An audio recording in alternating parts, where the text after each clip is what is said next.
सच्चिदानन्दरूपाय विश्वोत्पत्त्यादिहेतवे तापत्रय विनाशाय श्रीकृष्णाय वयं नुमः।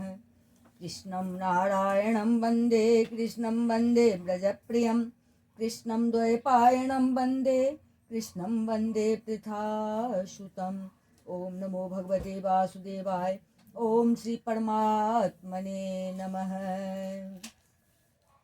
श्रीमद् भागवत महापुराण के चतुर्थ स्कंध में अष्टादशोध्याय, जिसमें कि पृथ्वी दोहन का वर्णन है। मैत्रेय उवाच इत्यं पृथुम्भिस्तूय रुषा प्रस्फुरिता धरम् पुनराहावनि विभीता संस्तभ्यात्मानमात्मना सन्नीयच्छाभिभो मन्युं निबोधश्रावितं च मे सर्वतः शार्मादत्ते यथा मधुकरो बुधः। श्री मैत्रेय जी कहते हैं, विदुर जी, इस समय महाराज पृथु के होठ क्रोध से कांप रहे थे।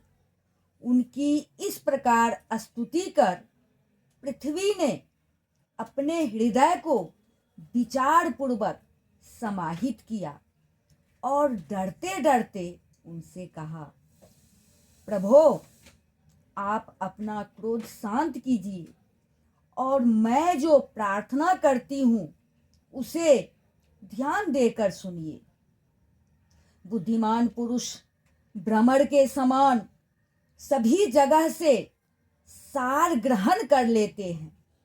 तत्वदर्शी मुनियों ने इस लोक और परलोक में मनुष्यों का कल्याण करने के लिए कृषि, अग्निहोत्र आदि बहुत से उपाय निकाले और काम में लिए हैं।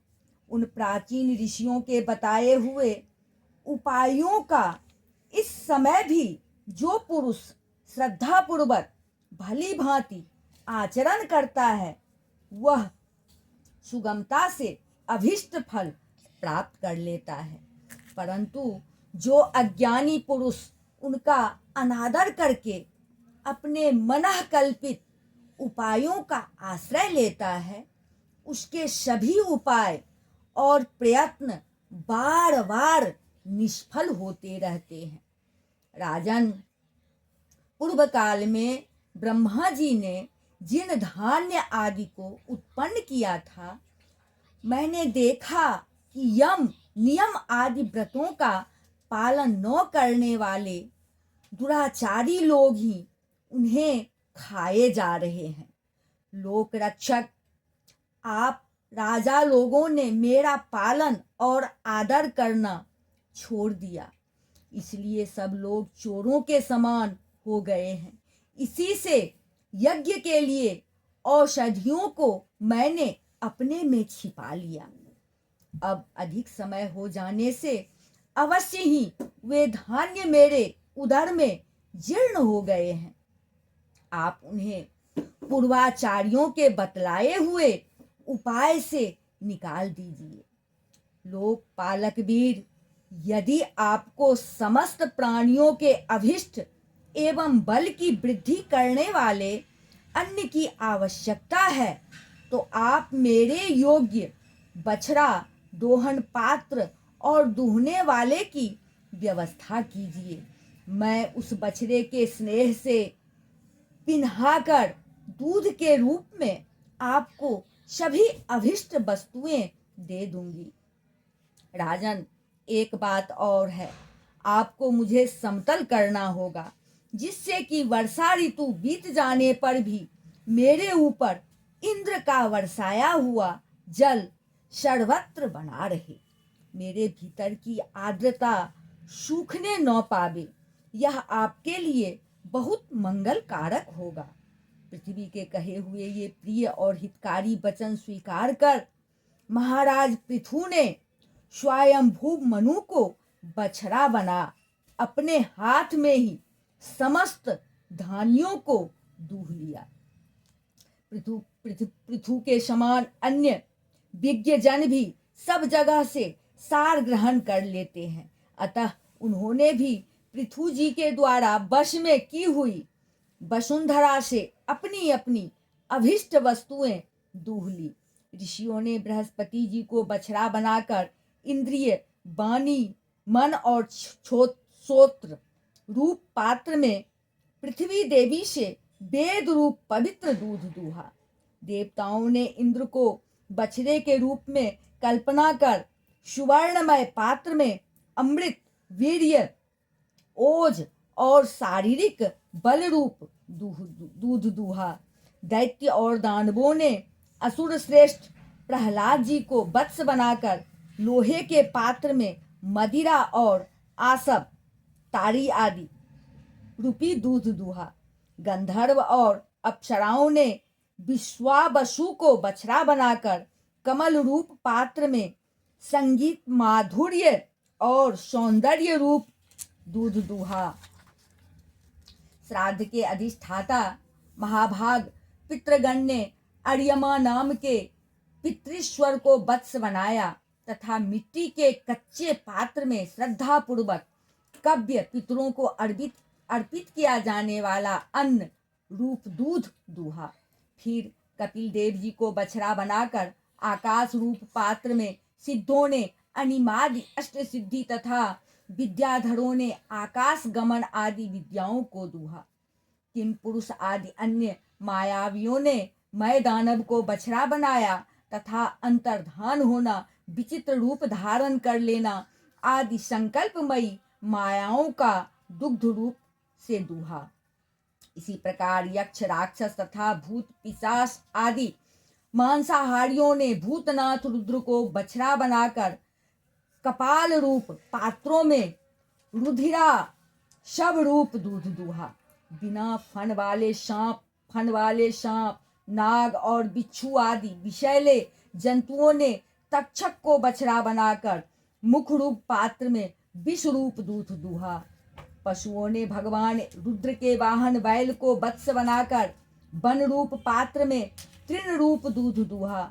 बड़ी बड़ी दाढ़ों वाले मांस भक्षी जीवों ने सिंह रूप बछड़े के द्वारा अपने शरीर रूप पात्र में कच्चा मांस रूप दूध दूहा तथा गरुड़ जी को वत्स बनाकर पक्षियों ने कीट, पतंग आदि चर और फलादि अचर पदार्थों को दुग्ध रूप से दूहा। वृक्षों ने बट को वत्स बनाकर अनेक प्रकार का रस रूप दूध दूहा और पर्वतों ने हिमालय रूप बछड़े के द्वारा अपने शिखर रूप पात्रों में अनेक प्रकार की धातुओं को दूहा। पृथ्वी तो सभी अभिष्ट वस्तुओं को देने वाली है और इस समय वह पृथु जी के अधीन थी, अतः उससे सभी ने अपनी अपनी जाति के मुखिया को बछड़ा बनाकर अलग अलग पात्रों में भिन्न भिन्न प्रकार के पदार्थों को दूध के रूप में दूह लिया। और श्रेष्ठ विदुर जी, इस प्रकार पृथु आदि सभी अन्य भोजियों ने भिन्न भिन्न दोहन पात्र और बत्सों के द्वारा अपने अपने विभिन्न अन्न रूप दूध पृथ्वी से दूहे। इससे महाराज पृथु ऐसे प्रसन्न हुए कि सर्व काम दुहा पृथ्वी के प्रति उनका पुत्री के समान स्नेह हो गया और उसे उन्होंने अपनी कन्या के रूप में स्वीकार कर लिया। फिर राजाधिराज पृथु ने अपने धनुष की नोक से पर्वतों को फोड़कर इस सारे भूमंडल को प्रायः समतल कर दिया। पिता के समान अपनी प्रजा के पालन पोषण की व्यवस्था में लगे हुए थे, उन्होंने इस समतल भूमि में प्रजा वर्ग के लिए जहां तहां यथा योग्य निवास स्थानों का विभाग किया। अनेकों गांव, कस्बे, नगर, दुर्ग, अहीरों की बस्ती, पशुओं के रहने के स्थान, छावनियां, खाने, किसानों के गांव और पहाड़ों की तलहटी के गांव बसाए। महाराज पृथु से पहले इस पृथ्वी तल पर पूर्ण ग्रामादि का विभाग नहीं था। सब लोग अपने अपने सुविधा के अनुसार वे खटक जहां तहां बस जाते थे।